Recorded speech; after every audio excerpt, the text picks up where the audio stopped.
Hi guys, welcome to Geetha classes. ಇವತ್ತಿನ ವಿಡಿಯೋದಲ್ಲಿ ನಾವು ಅಸಿಸ್ಟೆಂಟ್ ಪ್ರೊಫೆಸರ್ಗೆ ಏನು ಕ್ವಾಲಿಫಿಕೇಷನ್ ಬೇಕು, ಅದೇ ರೀತಿ ಏನು ಎಲಿಜಿಬಿಲಿಟಿ ಇರುತ್ತೆ, ಏನು ಪ್ರೊಸೆಸ್ ಇರುತ್ತೆ ಅಸಿಸ್ಟೆಂಟ್ ಪ್ರೊಫೆಸರ್ ಅಥವಾ ಪ್ರೊಫೆಸರ್ ಆಗಲಿಕ್ಕೆ, ಪ್ಲಸ್ ಅವ್ರ ಸ್ಯಾಲ್ರಿ ಏನಿರುತ್ತೆ ಅನ್ನೋದನ್ನು ಡಿಸ್ಕಷನ್ ಮಾಡೋಣ. ಫಸ್ಟ್ ಕ್ವಾಲಿಫಿಕೇಷನ್ಗೆ ಬರೋದಾದರೆ ಏನು ಕ್ವಾಲಿಫಿಕೇಷನ್ ಆಗಿರ್ಬೋದು ಒಬ್ಬರು ಅಸಿಸ್ಟೆಂಟ್ ಪ್ರೊಫೆಸರ್ ಅಥವಾ ಪ್ರೊಫೆಸರ್ ಆಗಲಿಕ್ಕೆ ಅಂತಂದರೆ ಫಸ್ಟ್ ಅವ್ರದ್ದು PG ಮುಗಿರಬೇಕು.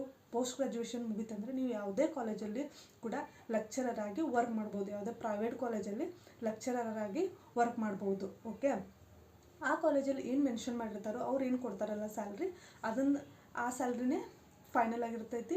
ಸೊ ಆ ಸ್ಯಾಲ್ರಿ ಮೇಲೆ ನೀವು ಅಲ್ಲಿ ವರ್ಕ್ ಮಾಡಬೇಕಾಗುತ್ತೆ ಲೆಕ್ಚರ್ ಅಂತೇಳಿ. ಇನ್ನು ಗೌರ್ಮೆಂಟ್ ಕಾಲೇಜು ಅಥವಾ ಗೌರ್ಮೆಂಟ್ ಯೂನಿವರ್ಸಿಟಿಗಳಿಗೆ ಬರೋದಾತಂದರೆ ನಿಮ್ಮದು PG ಕಂಪಲ್ಸರಿ PG ಪಾಸ್ ಆಗಿರ್ಬೇಕು. ನೀವು ಲೆಕ್ಚರ್ ಆಗಿ ಅಥವಾ ಅಸಿಸ್ಟೆಂಟ್ ಪ್ರೊಫೆಸರ್ ಆಗಿ ವರ್ಕ್ ಮಾಡಲಿಕ್ಕೆ ನಿಮ್ಮದು ಕಂಪಲ್ಸರಿ PG ಪಾಸ್ ಆಗಿರಬೇಕು. ಇನ್ನು ನಮ್ಮ ಕರ್ನಾಟಕ ಗೌರ್ಮೆಂಟ್ದವ್ರು ಎವ್ರಿ ಇಯರ್ ಗೆಸ್ಟ್ ಲೆಕ್ಚರ್ ಅಂತ ಕರೀತಾರೆ. ಓಕೆ, ಅದು ಮೊದಲು ಪಾರ್ಟ್ ಟೈಮ್ ಇತ್ತು, ಈಗ ಫುಲ್ ಟೈಮ್ ಆಗೈತೆ. ಆ ಕಾಂಟ್ರಾಕ್ಟು ಪ್ರತಿ ವರ್ಷ ರಿನ್ಯೂವಲ್ ಆಗ್ತಿರುತ್ತೆ.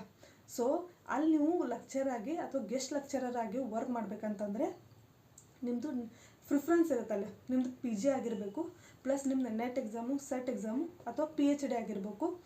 ಸೆಟ್ಗಿಂತ ನೆಟ್ಗಿಂತ JRF PhD ಆದವ್ರಿಗೆ ಜಾಸ್ತಿ ಪ್ರಿಫರೆನ್ಸ್ ಇರುತ್ತೆ, ಜಾಸ್ತಿ ಪಾಯಿಂಟ್ಸ್ ಸಿಗುತ್ತೆ, ಅವ್ರ ಅಪಾಯಿಂಟ್ಮೆಂಟ್ ಆಗುವಂಥ ಚಾನ್ಸಸ್ ಜಾಸ್ತಿ ಇರುತ್ತೆ. ಓಕೆ, ನೀವೆಲ್ಲ ಅಸಿಸ್ಟೆಂಟ್ ಪ್ರೊಫೆಸರ್ ಆಗಲಿಕ್ಕೆ ನಿಮಗೆ ಎಡಿಷ್ನಲ್ ಬೆನಿಫಿಟ್, ಈವನ್ ಪ್ರೈವೇಟ್ ಕಾಲೇಜಲ್ಲೂ ಕೂಡ ನಿಮಗೆ ಬೆನಿಫಿಟ್ ಸಿಗಬೇಕು ಅಥವಾ ನಿಮಗೆ ಹೈ ಸ್ಯಾಲ್ರಿ ಬೇಕಂತಂದರೆ ನಿಮ್ಮದು ಸೆಟ್ ಅಥವಾ ನೆಟ್ಟು ಅಥವಾ PhD ಆಗಿದ್ದರೆ ನಿಮ್ಗೆ ಹೈ ಸ್ಯಾಲ್ರಿ ಸಿಗುತ್ತೆ. ಓಕೆ, ಅದೇ ರೀತಿ ನಮ್ದು ಏನು ಗೆಸ್ಟ್ ಲೆಕ್ಚರ್ ಅಂತ ಹೇಳ್ತಾ ಇದ್ನಲ್ಲ, ಅಲ್ಲಿ ನಿಮಗೆ ಏನಾದರೂ ಅಪಾಯಿಂಟ್ಮೆಂಟ್ ಆತಂತಂದರೆ ಎವ್ರಿ ಇಯರ್ ರಿನ್ಯೂವಲ್ ಆಗುತ್ತೆ. ಅದೇನು ಪರ್ಮನೆಂಟ್ ಜಾಬ್ ಅಲ್ಲ, ಎವ್ರಿ ಇಯರ್ ರಿನ್ಯೂವಲ್ ಆಗಿರುತ್ತೆ. ಸೊ ಅಲ್ಲಿ ಏನಾದರೂ ಅಪಾಯಿಂಟ್ಮೆಂಟ್ ಆಗುತ್ತಂದರೆ ನಿಮ್ಮದು 34,000 to 36,000 ನಿಮಗೆ ಸ್ಯಾಲ್ರಿ ಸಿಗುತ್ತೆ. ಓಕೆ, ಇನ್ನು ಪರ್ಮನೆಂಟಾಗಿ ನಿಮ್ದು ಏನಾದರೂ ಗೌರ್ಮೆಂಟ್ ಕಾಲೇಜಲ್ಲಿ ಅಪಾಯಿಂಟ್ಮೆಂಟ್ ಆಗಬೇಕಂತಂದರೆ ಅಲ್ಲಿ ಎಕ್ಸಾಮ್ ಕಂಡಕ್ಟ್ ಮಾಡ್ತಾರೆ.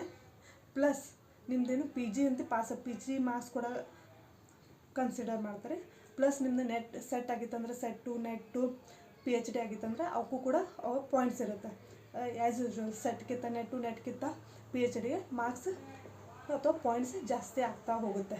ಸೊ ಏನು ಕನ್ಸಿಡರ್ ಮಾಡ್ತಾರೆ, ಫಸ್ಟ್ ನಿಮ್ಮದು PG ಮಾರ್ಕ್ಸು, ಸೆಕೆಂಡು ಅವ್ರನ್ನ ಕಂಡಕ್ಟ್ ಮಾಡಿದಂಥ ಎಕ್ಸಾಮಲ್ಲಿ ನೀವು ಏನು ಮಾರ್ಕ್ಸ್ ತೊಗೊಂಡಿದ್ರೆ ಆ ಮಾರ್ಕ್ಸು, ಪ್ಲಸ್ ನಿಮ್ಮದು ಸೆಟ್ ಆಗೈತೆ ಅಥವಾ ನೆಟ್ ಆಗೈತೆ ಅವ್ರ PhD ಆಗೈತಿ ಏನಾಗಿಲ್ಲ ಅವಕ್ಕೂ ಪ್ರಕಾರ ಏನು ಪಾಯಿಂಟ್ಸ್ ಮೆನ್ಷನ್ ಮಾಡಿರ್ತಾರಲ್ಲ ಆ ಪಾಯಿಂಟ್ಸ್ ಆ್ಯಡ್ ಮಾಡಿ ಅಗ್ರಿಗೇಟ್ ಮಾಡಿ ಯಾರ್ದು ಹೈ ಇರುತ್ತಲ್ಲ ಅವ್ರನ್ನ ಅಪಾಯಿಂಟ್ಮೆಂಟ್ ಮಾಡ್ಕೊಳ್ಳುತ್ತೆ ಗೌರ್ಮೆಂಟ್. ಶಾರ್ಟ್ ಲಿಸ್ಟ್ ಮಾಡಿ ಅವ್ರನ್ನ ಅಪಾಯಿಂಟ್ಮೆಂಟ್ ಮಾಡ್ಕೊಳ್ಳುತ್ತೆ. ಇನ್ನು ಗೌರ್ಮೆಂಟ್ ಯೂನಿವರ್ಸಿಟಿಗಳಿಗೆ ಬರೋದಾದರೆ ಯೂನಿವರ್ಸಿಟಿ ಹೆಂಗೆ ಅಪಾಯಿಂಟ್ಮೆಂಟ್ ಮಾಡ್ಕೊತೈತೆ ಅಂತಂದರೆ ಅವರು ಏನು ಮಾಡ್ತಾರೆ, ನಿಮ್ಮದು ಇದು PG ನೋಡ್ತಾರೆ. PG ಕಂಪಲ್ಸರಿ ಎಲ್ಲದಕ್ಕೂ PG ಪ್ಲಸ್ ನಿಮ್ಮದು ನೆಟ್ಟು ಸೆಟ್ಟು JRF ಯಾವುದಾಗಿರ್ತೈತೆ ಇಲ್ಲಿನೂ ಪ್ರಿಫರೆನ್ಸ್ ಇದೆ. ಸೆಟ್ ಆದವ್ರಿಗಿಂತ ನೆಟ್ ಆದವ್ರಿಗಿಂತ PhD ಆದವ್ರಿಗೆ ಪ್ರಿಫರೆನ್ಸ್ ಇರುತ್ತೆ. ಓಕೆ, ಪ್ಲಸ್ ನಿಮ್ಮ ಟೀಚಿಂಗ್ ಎಕ್ಸ್ಪೀರಿಯನ್ಸ್ ಕನ್ಸಿಡರ್ ಮಾಡ್ತಾರೆ.